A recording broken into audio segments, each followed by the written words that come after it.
പ്രിയപ്പെട്ട കൂട്ടുകാരെ, പ്രിയാസ് ഹോം ഗാർഡനിലേക്ക് സ്വാഗതം.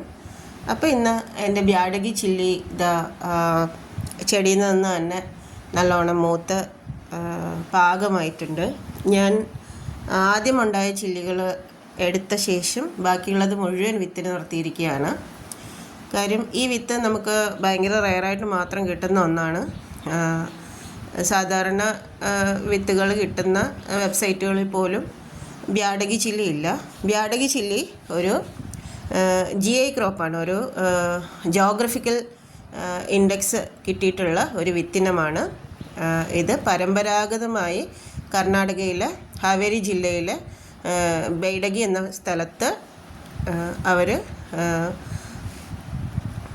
ഉൽപ്പാദിപ്പിക്കുന്ന പരമ്പരാഗതമായി കൃഷി ചെയ്ത് വരുന്ന ചില്ലി ഇനമാണ്. ഇതേ നോക്കുക, എൻ്റെ മുരിങ്ങ നിറയെ കഴിച്ചിട്ടുണ്ട്. ഇത് മൂന്നാമത്തെ സ്റ്റെപ്പാണ്, അതും കൂടി കാണിക്കാൻ വേണ്ടിയിട്ടാണ് കേട്ടോ. നിറയെ മുരിങ്ങയ്ക്ക് നിൽപ്പുണ്ട്. അപ്പോൾ അവർ പരമ്പരാഗതമായി കൃഷി ചെയ്യുന്ന ഒരു ഇനമാണ്. അതായത് GI ഇൻഡെക്സ് എന്ന് പറഞ്ഞാൽ അങ്ങനെ ജോഗ്രഫിക്കൽ ഇൻഡെക്സ് കിട്ടുന്ന നമ്മുടെ പൊക്കാളി അരി, നവര അരി, നമ്മുടെ വാഴക്കുളം പൈനാപ്പിൾ, അതുപോലെ ആ സ്ഥലത്തിൻ്റെ പ്രാദേശികമായ ഗുണങ്ങൾ അടങ്ങിയ അവിടെ പരമ്പരാഗതമായി കൃഷി ചെയ്തു വരുന്ന വിളയിനങ്ങൾക്കാണ് GI ഇൻഡെക്സ് കൊടുക്കുന്നത്. ജോഗ്രഫിക്കൽ ഇൻഡെക്സ് കിട്ടുന്ന അത്തരത്തിലുള്ള ഒരു മുളകിനമാണ് ബ്യാഡഗി ചില്ലി.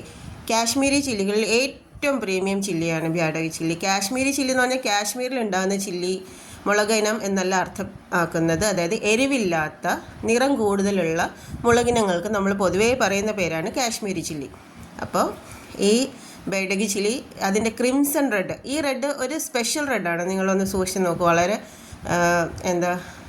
നമ്മുടെ ബ്ലഡ് റെഡ്, നമ്മുടെ സാധാരണ മുളകിനങ്ങളിൽ കാണപ്പെടുന്ന ഒരു ചുവപ്പല്ല ഇതിൻ്റെത്. ഇത് നോക്കൂ, ഇത് ഒരു ക്രിംസൺ റെഡ് കളറാണ്. അപ്പോൾ ഞാൻ ഇവയിൽ നിന്ന് വിത്തുകൾ എടുക്കാൻ പോവുകയാണ്.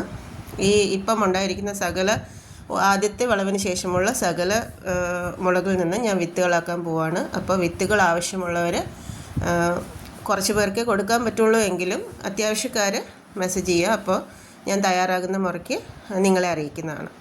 പിന്നെ എൻ്റെ കയ്യിലുള്ള ഒരു നാടൻ ഇനമാണ് മംഗലപുരം ഊരുവെണ്ട. ഇത് നോക്കൂ, അതായത് ഇത് നട്ടിട്ടൊരു 50-60 ദിവസം, 2 മാസം തികച്ച് ആകുന്നേ ഉള്ളൂ. നിറയെ ചെറിയ വെണ്ടകളാണെങ്കിലും തൈകളാണെങ്കിലും അതിൽ നിറയെ കായ്കൾ ഉണ്ടായിട്ടുണ്ട്. ഇതിനിടയിലിടയിൽ ഞാൻ പൂക്കളും കൂടി വെച്ചിട്ടുണ്ട്. അതായത് നമ്മുടെ സീനിയ ഇനത്തിൽപ്പെട്ട റെഡ് സീനിയ, പിന്നെ വൈറ്റ് സീനിയ ഒക്കെ ഇതിനിടയിൽ ഞാൻ വെച്ചിട്ടുണ്ട്. കാര്യം സീനിയ എന്ന് പറഞ്ഞാൽ ഇങ്ങനെ ഓപ്പണായിരിക്കുന്ന ഫ്ലവേഴ്സുള്ള ഒരു ചെടിയാണ്. അത് പെട്ടെന്ന് വണ്ടുകളെയും തേനീച്ചകളെയും ചിത്രശലഭങ്ങളെയൊക്കെ ആകർഷിക്കും. അത് നമ്മുടെ വിളകളുടെ പോളിനേഷൻ കൃത്യമായി നടക്കാൻ സഹായിക്കും. അടുത്ത എൻ്റെ കയ്യിലുള്ള നാടൻ ഇനമാണ് ഇത്.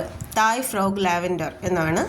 നമ്മുടെ നാട്ടിലുള്ള ഇനമല്ല, പക്ഷേ ഇതൊരു പരമ്പരാഗത വിത്തിനമാണ്, നാടൻ വിത്തിനമാണ്. ഇത് ഒരു ഹൈബ്രിഡ് വെറൈറ്റി അല്ല. വളരെ ചെറിയ കത്തിരിക്കകളാണ് ഇതിനകത്തുണ്ടാകുന്നത്. വളരെ ഫ്ലേവർഫുള്ളാണ് ഇതിലെ കത്തിരിക്ക, പക്ഷേ വലിപ്പം വളരെ കുറവ്. നമ്മുടെ ഒരു ഗോലിയേക്കാളും കുറച്ചും കൂടി വലിപ്പം ഉണ്ടാവും, പക്ഷെ നിറയെ കായ്ക്കും.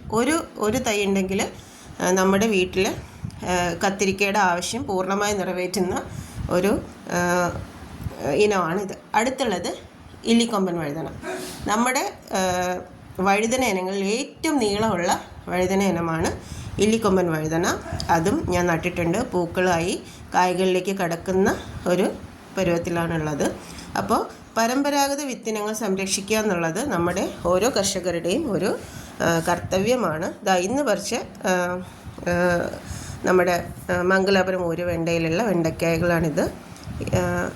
ഇനി നിപ്പുണ്ട് നാളത്തേക്ക്. അപ്പോൾ thank you all for watching my video.